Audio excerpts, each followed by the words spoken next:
Hi, everybody. It's Christina Marie Weber, and I run a company called Christian Biz Owners on Fire, and we help Christian entrepreneurs that want more fulfilling and prosperous business or ministry while keeping their relationships first on a daily basis. Really glad you're here today to listen to our webinar, participate in our webinar, Living in Flow While Your Dreams Come True: 4 Steps to Achieving Your Goals with Ease. So we're going to be talking about what's interesting about any kind of person and any kind of teacher. Typically what happens is people become experts in areas where they once struggled, and I am no different. So, and the reason why that happens, particularly if it was something that really was a kind of a cross in your life, is when you're coming from a deficit and a desire to improve in an area, you have to be much more deliberate in learning the steps to do it than someone else who has natural ability in that area. And that's definitely the case with this topic, implying that I was not achieving my goals with ease and I was not living in flow. So the way I would describe myself is I'm a millennial in a Gen X body. So I want to, when I talk to millennials, they'll say, and I share a little bit more about what I do, which is, I'm a holistic business coach. So I basically help people really understand their vision with God, their relationships in the center, and their business working around it, having a real purpose-driven business. And they're like, yes, this is what we want. So I'm all about having meaning in what I do every day, and in work and play, and I want to have fun. And if I'm not having fun, as you'll hear in this presentation, I won't play. My unconscious won't play. If what I'm doing isn't pleasant to me, or if it creates other problems or other conflicts that I don't like, it just won't participate. So that's where I've had some challenges achieving my goals with these until I learned some of these steps. And what's interesting is I'm a classic overachiever, but at the same time, I've struggled with conflicting priorities, which has set me back in some ways. So it's not that I don't want a great life and don't have the ability. I mean, I'm very educated, I have a master's degree and things like that. But because of a lot of these conflicting priorities, in some ways I felt like a lot of my clients would describe, I'm turning the gas and the brake on at the same time. And that's what often happens when you have those things going on. So, I not only have I had this dynamic where I did want to achieve things, I wanted it to be fun, I wanted it to be easy. I recognize a lot of my things have, there's conflicting priorities. What I've noticed is that I was unwilling to excel in certain areas like finances or career at the expense of another area like relationships or health. So that put some added challenges on me achieving my goals. And I've observed people that relatively few people function on all levels across the board at a high level.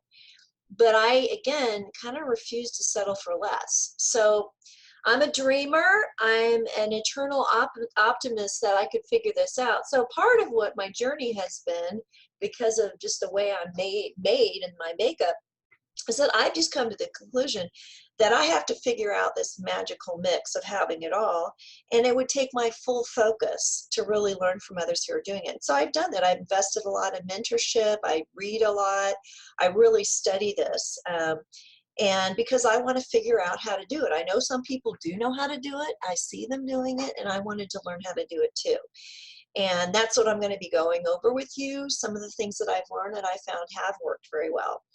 And I will say there's an added dimension here. And as a devout Christian, I think there is another challenge along these lines, that we're really called to be in the world, but not of the world. So that creates some constraints that people that don't have that value system really don't have to think about. It is more difficult to strive for a higher standard and purpose, but ultimately when you get there, it's a better, more rewarding place to be. But I'll tell you, it slows you down to do that, to do it really in obedience with God. So today I'm going to share some of my gems with you. Some of you may resonate with what I'm sharing and want to know more, so I'm going to let you know of the options on how to do that down the road at the end of this webinar. And I will basically be talking about a way you can go further with me if you really like this concept of achieving your goals with ease. First of all, let me give you a little bit of background on this story. I was married for 9 years before we had kids. And at that time, I was anticipating, I knew I wanted to have kids. And I knew I didn't see myself working full time with having kids. I wanted to do something I found meaningful, part time, so someone else wasn't raising my kids. So anyway, so basically, I was working.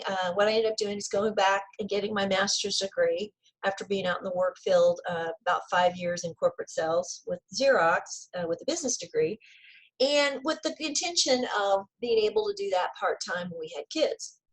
So when we had our oldest child in 9 years into the marriage, it turns out he was profoundly deaf, and now he wears cochlear implants. So this is the deal. I wasn't really that great at managing life skills anyway. I'm kind of this person that I'm almost intuitive to the point of being clairvoyant, but I can hardly change a light bulb. I'm just not the details of life are not my gift. And so I didn't realize that this was that unusual, or that other people, the things that I found so elusive were actually pretty easy to other people. I really didn't get that till I started to work closely with different people. But I've always been that visionary. I've always been that person, that 1 to 3% of the population that always had written goals, but it was the mundane details, the implementation that really brought me down. I never thought of things like life systems or processes that make your life easier. That just absolutely didn't occur to me. Again, but as I've known people and realized, boy, I have a deficit in this area, and really intentionally develop those, I realized other people have those, and it helps people work better. So part of my problem is I do routine tasks differently every time. There was no structure. There was no rhyme or rhythm to how I would do things, how I get stuff done. I had no idea my way of operating was that different from others until later in life. No one ever sat down to teach me how to manage the little things in my life. So when I became a first-time parent at 35, I really hadn't mastered managing myself efficiently, or even my marriage. So like I mentioned, on top of that, my oldest son was born 2 months premature, and he was special needs with the deafness. Now, this was great. He was able to get cochlear implants, and he's doing great. And we have amazing deaf and hard of hearing services here in Wichita. But I really didn't have a typical newborn experience. So Ian came home with an apnea monitor. We had to be up every 3 hours to feed him. And then even really from age 0 to 5, there were tons of speech therapy appointments, home visits, special preschools. It really wasn't the typical newborn experience. It was quite timely. And really the idea behind it, and this is what's beautiful, is if, when you are deaf, you're automatically not hearing that peripheral vision, your language development's delayed. So they've done studies that if you can go ahead and get up to speed by kindergarten, that those kids do well. If they're never up to speed by then, they just are always behind. So that's why there was this intensive focus for them. So one of the things they did is they had them in a preschool to really develop those language skills. So it wasn't just a daycare, it was a preschool for that. And, really the height of realizing I wasn't managing things well was when Ian was in like the 3rd grade preschool. And, first of all, I didn't know what to do with all the paperwork. They get all these pictures and this and that. And, I didn't manage paperwork that great anyway. And so, I felt bad about throwing stuff away, but what do you do with all that stuff? And there's only so many places in your house you can put it up. And I just didn't have a good system for any of this. So I had historically had a pile of stuff on my desk that I hadn't gone through, hadn't figured out where I was going to put and all this. So I went to pick them up one day at preschool, and all the other kids are wearing their Halloween costumes, except my son. And apparently they'd had a party. There was a memo sent home to the parents about it, and I didn't read it. And so my kid came there to the Halloween party without a costume. So, I really felt like a loser mom. But this is a good example of just I wasn't functioning, and I didn't know that I was different. So what I just described to you was really the opposite of flow. I was feeling one step behind everybody else. I didn't have a command on my life. I was late a lot, still struggle sometimes with being late, missing deadlines, feeling pressured and time crunched, experiencing overwhelm and anxiety on a regular basis. Stress isn't a bad thing, anxiety is. And I just was feeling just not up to speed. So what is flow? Flow doesn't necessarily mean everything in your day works out perfectly. It's not conditioned on other people or events falling into place. That's the beauty of flow. It's you go with things and you're very respectful of other people. So it starts out as a feeling of ease, just a general feeling that everything is going to work out okay. And I don't want to get too deep on you, but a lot of times people that grew up in homes where things didn't work out carry this baggage with them that prevents them to getting into flow. But you can learn how to get into flow, just like I've learned how to do it. Being in flow feels like being prepared for what happens next and being able to pivot with grace with the unexpected. When you're not in flow, changes and surprises that aren't positive, even positive ones, can feel very jarring and stressful. But in flow, you're able to kind of adjust and adapt with ease. It's a state of, you recognize and notice synchronicity all around you. Like when you can see that this certain thing happened, but this thing was provided for, like I was at the Y waiting for my van to be picked up. And I was about ready to call an Uber, and a guy that I know there came up and sat down and visited with me. And I never had him. I mean, I know him from the classes and stuff, and I'm aware of him, but he's never like sat down and visited. And I was about ready to call the Uber, and I said, "Well, I'm going to Firestone to pick up my van." And he said, "Well, I should be happy to give you a ride." And again, that's the synchronicity. I mean, he's never like walked up, or anybody's ever walked up and sat down like right when I needed a ride, and it really was close to where I was, but just a little bit too far to walk in less than like 30 minutes. So that's an example. You notice synchronicity, you're aware of it, it's happening to you. Being in a state of flow is being in a state of appreciation for what you have rather than focus on what you're lacking. Most people spend a majority of their time focused on what they're lacking. It's experiencing a general state of joy and peace that's not dependent on outside circumstances. And I will tell you, that is one of the differences between secular happiness and happiness really that's a gift from God. Secular people typically are happy because something's going well. They're achieving different things here and there. But it truly is a gift, and whether you call it from God or not, when you can actually be happy under all circumstances and you can experience peace and joy under all circumstances, that is a gift from God, and that is part of flow. So, who am I a little bit here? First of all, here's me and my triathlon thing. I'm kind of a wannabe triathlete. Just since about 2010, I've dabbled in triathlons. I've done at least one a year. Some years I've done multiple ones. I'm not like a hardcore person. I do it more for fun, just to vary my workout. This is the first year I didn't do a triathlon because I just didn't want to do it. And that's part of being in flow is, you do things that are delicious. And I just wasn't motivated to do it this year because I liked the other workouts I was doing. But this was last year, and I did a triathlon. And the thing about this is, I'm 53. I just turned 53, and you really don't have to be that fast to win when you're 53. If you're just halfway decent shape. I actually won my age group this day, and I really didn't even train that much for it. I mean, I just do my regular workout. So there's something to just sticking with stuff and having perseverance. But I guess this is, as far as who I am, I love the mind, body, spirit thing. I've always, that's really why I'm a holistic business coach, because I like that connection. That's the way I see things, everything's integrated. Um, I really highly value health, especially spiritual health. And I think some of that's because of some of the early blows I had in my life. You mentioned my oldest son is deaf, but my only sibling was also deaf, so it really is a genetic issue. And he was multiply handicapped, had about 27 surgeries in his short 27-year-old life.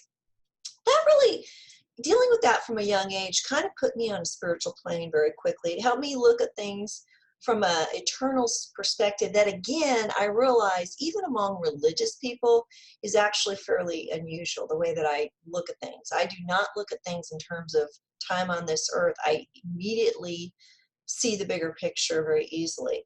Also, so that's a little bit about me. I have 3 kids, and my life didn't turn out the way I'd planned. I was married, although I like my life. I was married 24 years. My marriage did end. The decision for it to end was not mine, but it actually was a big relief when it was over, because it was a very difficult relationship. I never imagined in a million years that I would end up divorced and a single parent of 3, but here are my kiddos. Ian just graduated from high school. He's 18.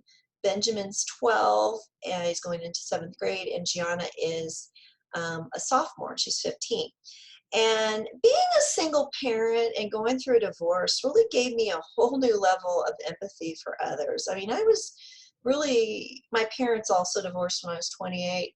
That was, even that was helpful for me to not be as judgmental about that. And I never really understood, hey, one person wants out, it's done, and I have a lot of negative kind of judgments about people who got divorced, and voila, here I am. So, that was kind of an unexpected thing, but what it actually did, becoming a single parent and being kind of thrust in this situation where basically you have half, if not less, of the resources, you really need to fund a whole household with that, and you're doing twice the work. So it's a challenge, let me tell you. So I got into manifesting, and that's what I'll be talking to you about for those of you that are interested in going further with this. There's 2 different kinds of goal setting. There's more of a masculine goal setting, which our culture is really more masculine, although it's changing as more women get in the workforce. And that's a linear type of thinking. 2 + 2 is 4. You need to do that to make buildings and bridges and balance your books, and it's really important. But there's a whole other side of setting goals that's more feminine, and it's about manifesting, and it's about intuition and relationships and energy, and 2 + 2 could be 10. And being a single parent had really made me, like, I needed 2 + 2 to be 10, so I kind of got really into this. It really did. It did actually inspire me to study this more in depth and actually become really good at it. I am Catholic, and despite my marriage ending, I really do still feel called to marriage, and I did go through the annulment process, which is a beautiful thing, and I'd highly recommend it whether you're Catholic or non-Catholic. It's a beautiful process. I experienced it that way. And so one of the first things that I manifested is the man I'm seeing right here. So I met him on Catholic Match. It's a whole other story, but relationship's been a lot of fun. I'm looking forward to how it unfolds by using the principles that I'm talking about right now. And it's actually a great example of this whole thing I'm teaching. And this is where in fact, some of the work I do is with because I help people manifest whatever they really want in their business and personal life. And some people, single people, they want love. And so I basically teach these principles to show them how to do that. And particularly with a love relationship, you cannot go about it in a masculine energy way. It is totally different. And a lot of professional women who've had to use their masculine energy in the workplace and have learned how to do that well we're trying to approach love in that way, it just doesn't work. And so these principles are really great for manifesting love. And that's really one of the first areas that I really found some success with it. So everything starts with your vision. That's whenever I meet with someone, I feel like there's somewhat of a connection. One of my first steps with them is to do what I call a manifesting your vision session.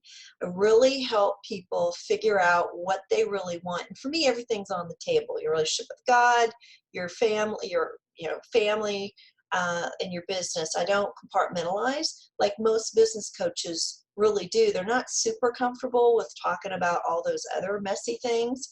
Where I am, I've been a licensed clinical marriage and family therapist for 2 decades. I'm very comfortable talking about that. And the way I talk about this clarity is, I shared this in the Facebook Live video I did. Think of it, and this kind of helps you think of flow too. Think of it like when you know exactly how to get where you're going. Like we belong to Rockwood Pool, so I go there multiple times, drive my kids there. I know exactly where it is. I know the fastest way to get there. I can do it on autopilot. That's flow. But if you've ever driven someplace and you didn't quite know where you were going, and you're looking at the MapQuest, and you're trying to find the street signs and make sure you're turning the right way, you're jolting and going back and forth. That's an example of not having flow, and it's all about clarity. And it works very similarly in your business and personal life. So the second piece, just to go back on the clarity piece, your brain is an incredible organ, and it wants to do what you tell it.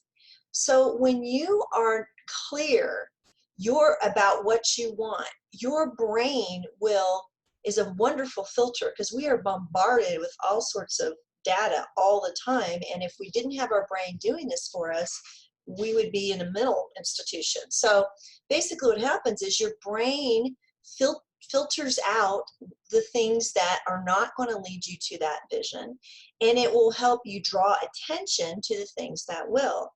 And all of this is based in science. I learned about the process of it before I understood the science of it. I saw that it worked, but gradually I've been learning along the way of the science of why it works. But again, so it's about being clear. And this is the thing. This is what I really believe is part of why people don't achieve their goals with ease is they're not their goals. They don't have a vision. It's not really their vision. It's maybe their parents' vision, or their expectations other people have of them, or society, or whatever, family of origin. It's when you figure out what your vision is. If your vision is a conglomerate of all of that, I'm telling you won't achieve it, because number one, your heart's not truly into it. It's not what you really want. So I believe it's not doable to achieve a vision that's not really yours. But I will say that if it is your vision, it is doable to create it with God's help. I've come to the conclusion that there's just too many moving parts to do it on your own self-will. And I think that's, again, where the Christian thing comes in. It's actually miraculous. If you really think about it, it's miraculous that we can even breathe right now. I mean, everything has to be totally the right temperature for us to survive. Even our body to work properly is a miracle. So why would anything else be different? And I really feel that if we're going to really have that vision, that Holy Spirit inspired vision, in a way, it's already out of reach of what you can do normally if it's a Holy Spirit inspired vision. But with God, you can, but it needs to be your vision. So this is one of the reasons why, is because whatever you consciously say is your vision, and that may be kind of that conglomerate vision that I talked about, really it's your unconscious that is driving it. Basically 95% of what you do or don't do is unconsciously driven. You don't know what you don't know. And this is why with coaching is so popular, because what coaching does is you're inviting someone to come into your world.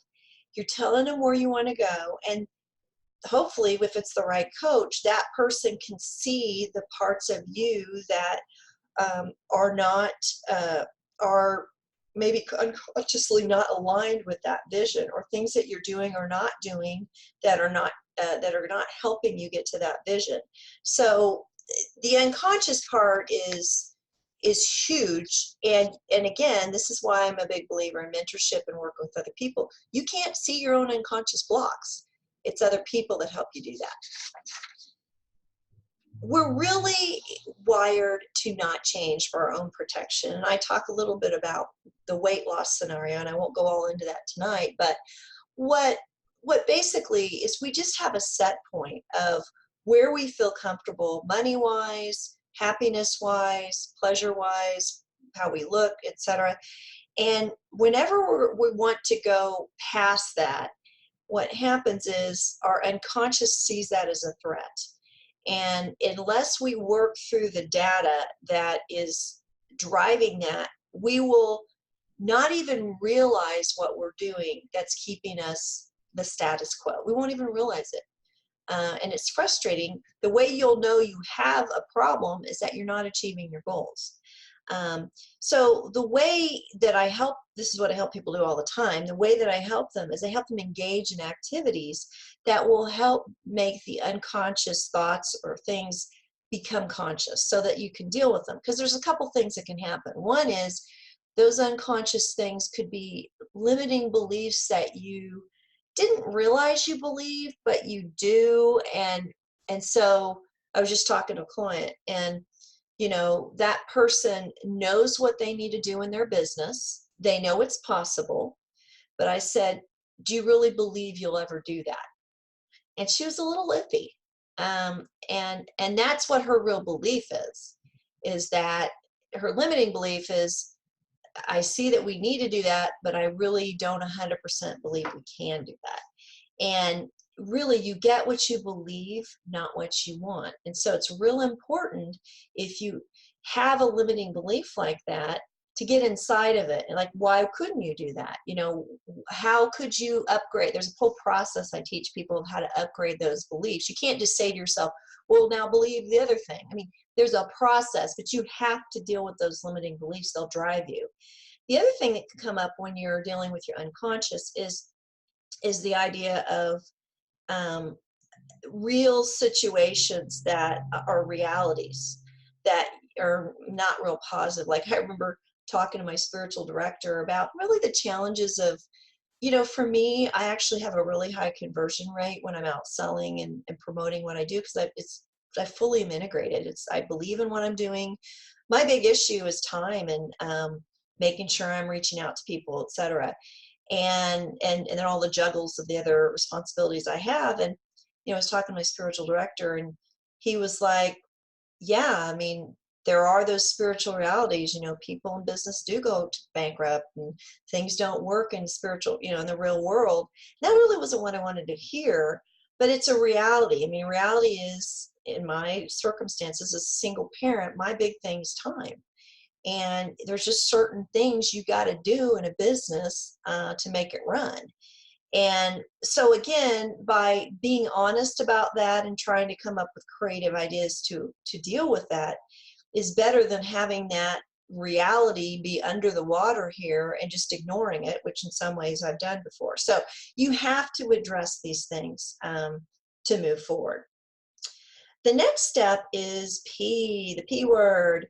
And I can't remember the stat. I need to look this up. But they say, like 10 minutes of planning saves an hour or whatever. But I used to feel guilty about the time spent planning. I kind of thought it was a little bit of a waste of my time.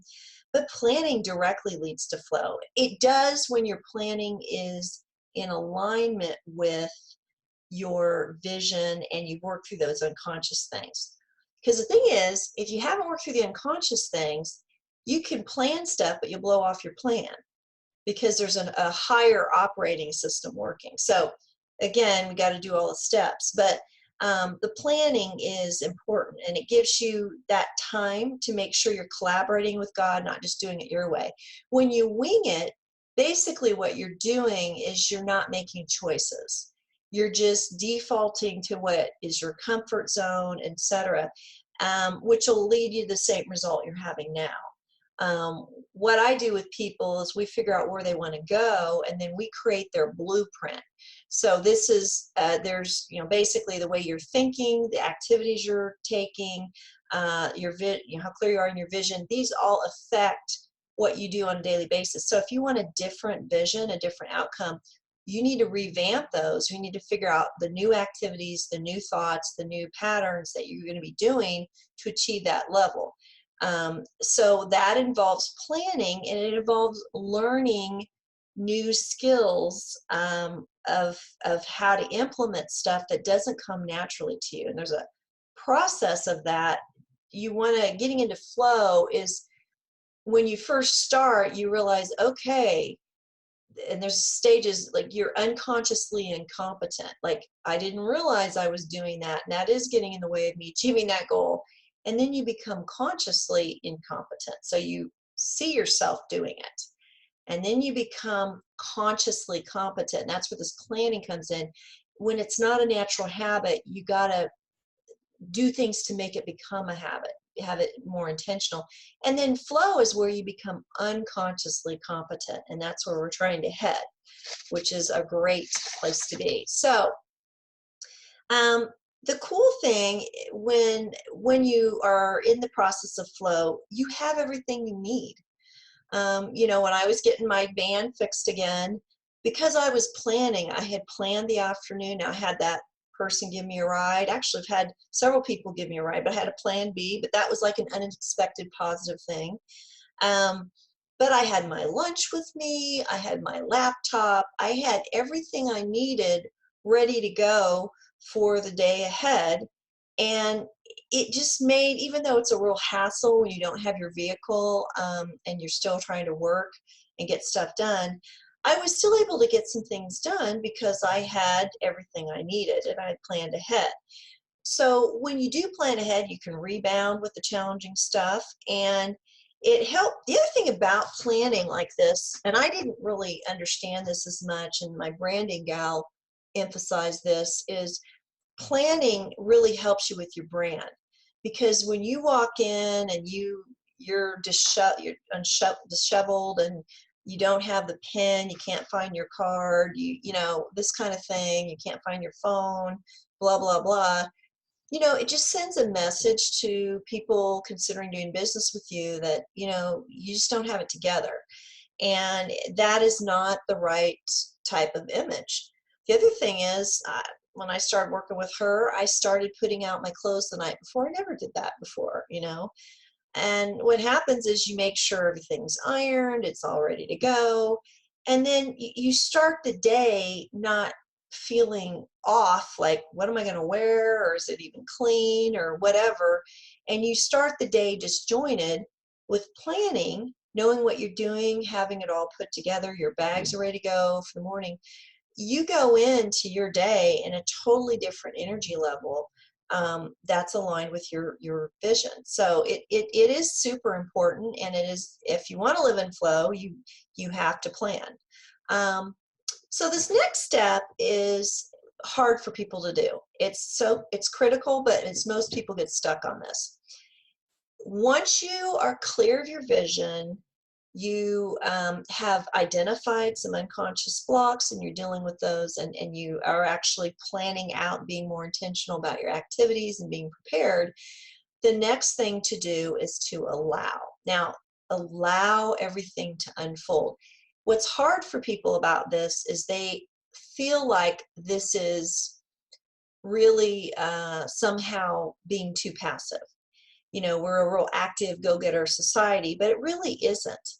And sales is a good example. I mentioned love as being kind of one of those things you have to allow, but sales is also, now you do need the linear stuff on sales. You need to be out there. You need to do A plus B plus equals C, in terms of just monitoring your contacts. It's a numbers game, blah, blah, blah. But there's a whole other part of sales about allowing and part of that is, I see my job with people that I can serve is to really help them to make a decision.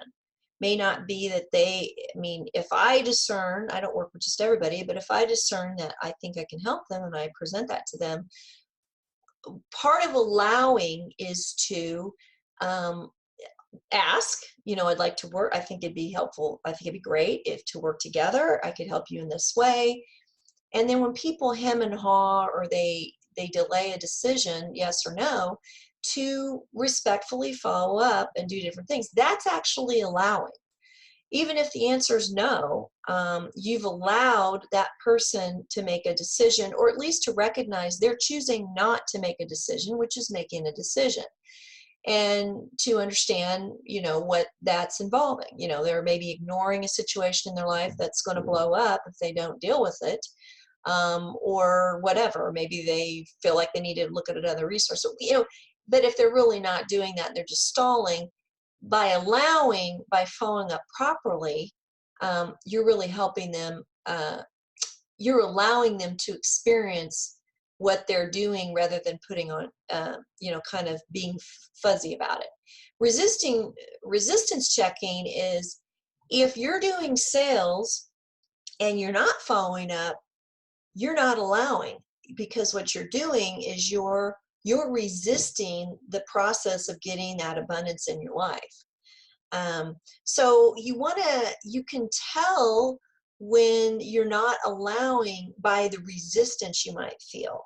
And resistance feels like negative feelings. It feels like not useful thoughts. You feel stressed. When you're allowing, you're respecting the other person, you're making sure you're doing your part of the equation, and you're just letting things unfold. You're having awareness about taking responsibility for yourself. And I'll give you an example of when I was recognizing some resistance. And this is where some of those unconscious thoughts could be in play. I really love, I mentioned I like to exercise. So one of the things I like doing in the summer, they have this water walk class that is actually where it's a lazy river and you go around and you do different exercises. It's a great workout. I really love it. And it's like in the morning on Saturdays, like at 8:45. And so it's beautiful out, the sun's out, no one really, other than the people in the exercise class, are doing this class. I mean, it's just something I really love. So I caught myself during this class, and basically I was at a place when I was taking this class, everything in my life really felt like it was working. Not that it was perfect, but I felt really good about most areas of my life. And so I caught myself in this class just starting to have negative thoughts, or even going through this argument in my mind about this person I'm seeing. I was like creating a problem that wasn't even there. I mean, I was kind of manufacturing this issue. He didn't answer this, and that means this. And I mean, I caught myself finally taking this beautiful day, doing something I really love, and I was spending my mental energy arguing in my head about something that didn't even exist, that I was creating a problem. And I finally just stopped, and that's when I recognized it's resistance. And I said, what is going on here? And what came up for me was, you are incredibly afraid of investing in something that doesn't pan out. And that's kind of been my history, in my other relationship, is that huge investment, and coming out of it very depleted on many levels.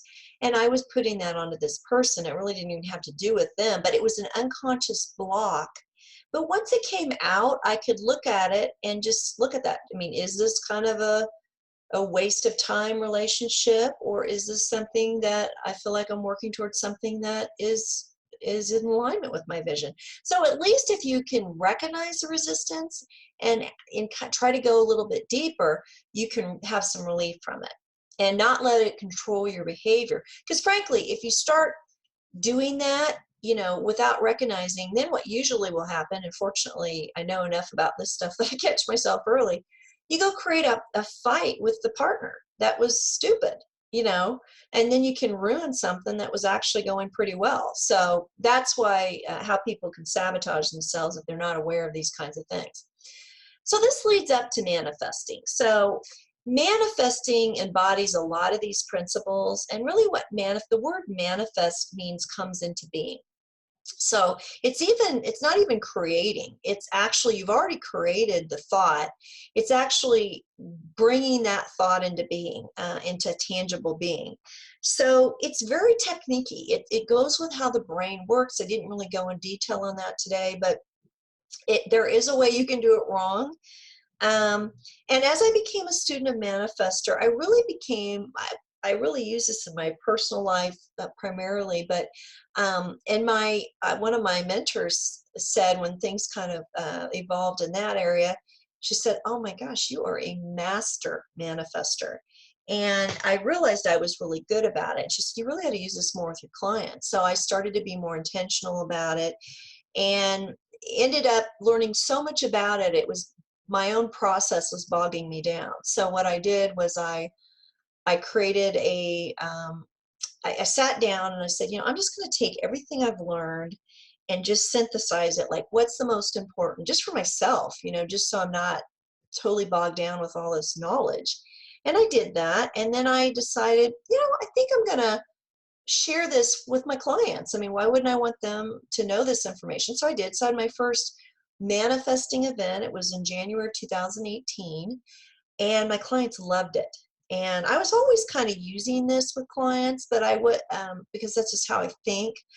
But I became more intentional about it, and that evolved into creating a high-end program, Christian Manifesting Mastery, where I actually teach how to manifest from a faith-based perspective, which there really isn't someone out there doing that. It's all very much secular-based. So there was some white space out there for that.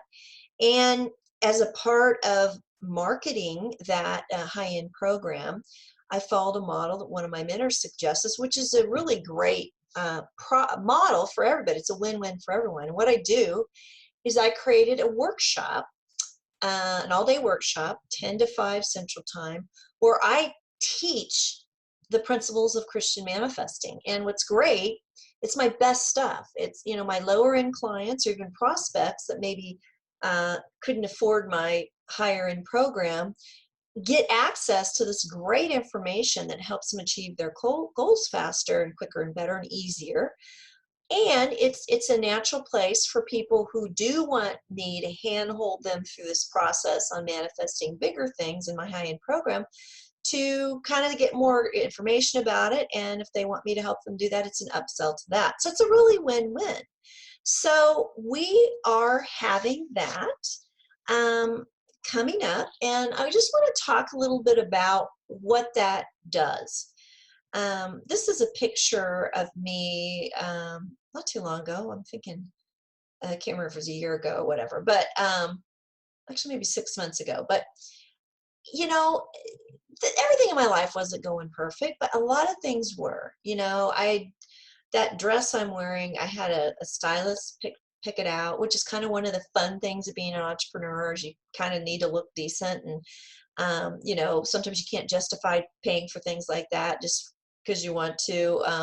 So that was kind of fun. I don't pick out stuff for myself that are as flattering as having somebody else help me do that. So it was fun. I was at an event in San Diego there with my coaching group, having a great time. I was feeling really good about my relationships. I mean, no, everything wasn't perfect, but you know what?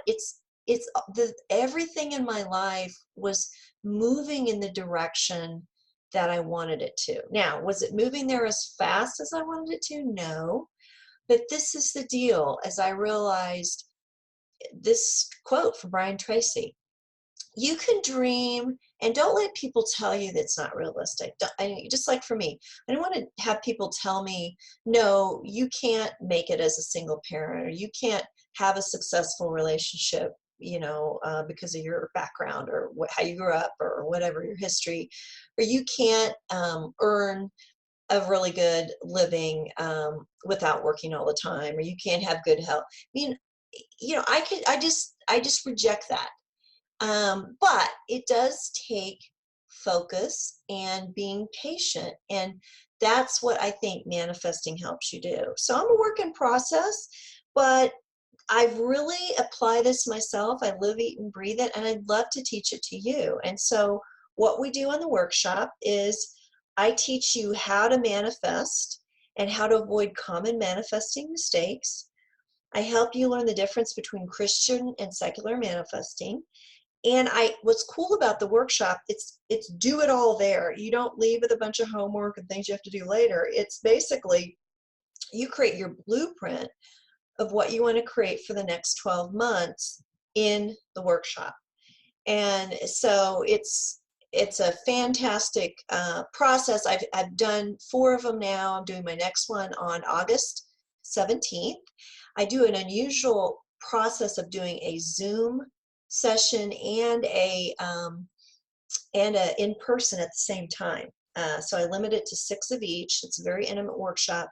I have gotten rave reviews from it. People love it.